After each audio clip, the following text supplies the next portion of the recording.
ملت social welfare organization Pakistan کی جانب سے شان اہل بیت و شان صحابہ کرام عظیم الشان محفل کا انعقاد کیا گیا۔ مذکورہ تقریب چیئرمین صادقین رسول کی زیر صدارت منعقد ہوئی۔ اس موقع پر حیدر کھتری نے بطور مہمان خاص شرکت کی۔ تقریب میں شہر کے مشہور و معروف ثنا خواہان مصطفیٰ صلی اللہ علیہ وآلہ وسلم نے نعتوں کے خوبصورت گلدستے پیش کیے اور محفل میں سما باندھ کر حاضرین سے خوب داد سمیٹی۔ تقریب سے خطاب کرتے ہوئے صادقین رسول کا کہنا تھا کہ تمام صحابہ کرام ہمارے لیے اللہ کی طرف سے عطا کردہ ایک بہترین تحفہ ہیں اور صحابہ کرام کی محفل ہم بھرپور طریقے سے سجاتے رہیں گے۔ اس موقع پر علامہ مولانا اصغر صادق نے بیان فرماتے ہوئے کہا کہ صحابہ کرام ہمارے لیے بے حد تعریف کے قابل شخصیات ہیں اور ان کی حیات مبارکہ پر روشنی ڈالیں تو زندگی بسر کرنے کے بہترین اصول معلوم ہوں گے۔ اس موقع پر راشد قریشی، عباد انصاری، محمد عارفین، ذیشان، محمد انس و دیگر بھی موجود تھے۔ اعوذ باللہ من الشیطان الرجیم، بسم اللہ الرحمن الرحیم۔ آج الحمدللہ ملت ویلفیئر سوشل آرگنائزیشن کے زیر اہتمام الحمدللہ شان اہل بیت و صحابہ کرام کا محفل پاک کا انعقاد کیا گیا۔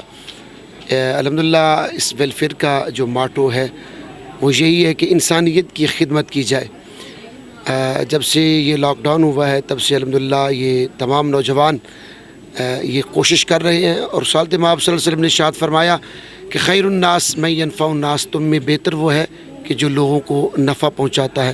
رسالت مآب صلی اللہ علیہ وسلم کی حیات طیبہ کا جو مقصود تھا وہ بھی یہی خدمت خلق تھا۔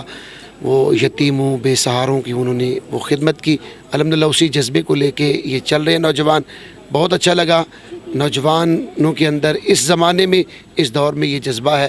ہماری دلی دعائیں ہیں ان کے ساتھ، اللہ تعالیٰ اس کارواں کو رواں دواں رکھے اور ان کی پوری منزل مقصود پہ اللہ تعالیٰ نے پہنچنے کی توفیق نصیب فرمائے۔ شکریہ۔ اعوذ باللہ من الشیطان الرجیم، بسم اللہ الرحمن الرحیم۔ الحمدللہ آج بہت زیادہ خوشی کا دن ہے کیونکہ آج ایک نیا اسٹیپ ہم نے لیا۔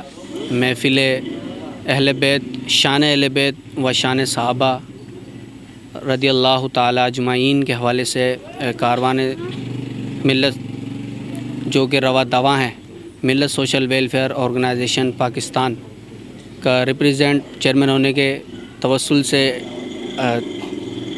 حیدرآباد چینل کے توسل سے میں آپ سب کا شکریہ ادا کرتا ہوں کہ جو مہمان گرامی یہاں پر تشریف لائے اور جنہوں نے ہمارے ساتھ بھرپور تعاون کیا، میں ان کا شکر گزار ہوں اور میں یقین کامل رکھتا ہوں کہ آئندہ وہ ہمارے ساتھ رہیں گے ہر طریقے کے تعاون میں، جو کہ انسانیت کی فلاح و بہبود کے لیے ہم نصب العین ہیں۔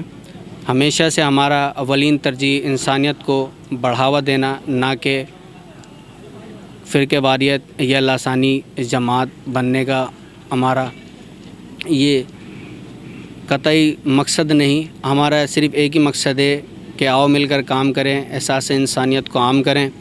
ہمارا یہی سلوگن ہے، ہمارا یہی منشور ہے کہ انسانیت ہمارے دلوں میں ہے لیکن ہمیں اس کو صرف پہچاننے کی ضرورت ہے۔ ہم چاہتے ہیں ہمارے تمام پاکستانی بھائی ایک ہو کر اپنے پاکستان، بالخصوص ہمارے افواج پاکستان کا بھرپور دفاع کریں اور ہماری لا فورس ایجنسی کے ساتھ ہمیشہ کھڑے رہیں، کیونکہ وہ بارڈروں پر ہمارے ملک پاکستان کی حفاظت کرتے ہیں۔ ہم ملک پاکستان میں رہ کر اپنے ملک پاکستان کی حفاظت کر سکتے ہیں اور یہی ہمارا منشور ہونا چاہیے۔ اپنی گلی محلے چوراہوں کی صفائی ستھرائی یا دیگر کام ہم کوشش کرتے ہیں کہ وہ ہم سے ہو سکیں۔ اللہ تعالی ہمارا ان تمام کاموں میں حامی و ناصر ہو۔ السلام علیکم ورحمۃ اللہ۔